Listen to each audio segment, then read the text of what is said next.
Le changement climatique, c'est aussi une menace pour les océans. Depuis ce matin sur Europe 1, on célèbre la journée mondiale de l'océan. Direction la Méditerranée, précisément le Cap d'Agde dans l'Hérault, où on a trouvé une solution pour préserver les fonds marins tout en maintenant l'activité économique et touristique. Un village de récifs artificiels sera bientôt immergé au large, ce qui permettra aux plongeurs d'admirer la biodiversité.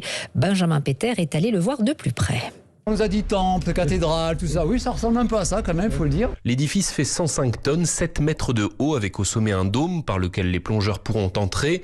C'est parce qu'on constatait de plus en plus de dégradation du corail dans l'aire protégée du Cap d'Agde que la ville a décidé de sanctuariser 300 hectares depuis 2 ans et de proposer une alternative aux plongeurs, comme l'explique Renaud Dupuis de la Grand-Rive, le directeur du milieu marin. Ce fameux coralligène, ça pousse de quelques millimètres par an. Et quand on le casse, c'est des centaines d'années qu'on met en l'air. Et on a créé donc la réserve marine du Roc de Brescou sur 300 hectares où là, on n'a plus le droit de rien faire. Et en même temps, on a conçu un projet de compensation quelque part au club de plongée pour leur réaliser un village de récifs artificiels. Une dizaine de récifs sur près d'1 km² vont être immergés à 20 mètres de fond sur du sable, tous réalisés par une imprimante 3D béton qui va permettre aux concrétions de s'y accrocher pour recréer un écosystème. C'est tout rénuré et tout ça va être conquis par la biodiversité, donc des mollusques, des algues et aussi des poissons qui vont vivre dans les petites caches. Et d'ici la fin du mois, une grande barge conduira le récif du port de Sète où il est installé jusqu'au large du Cap d'Agde, ce qui devrait permettre aux plongeurs de l'explorer dès cet été. Au Cap d'Agde, Benjamin Péter, Europe 1.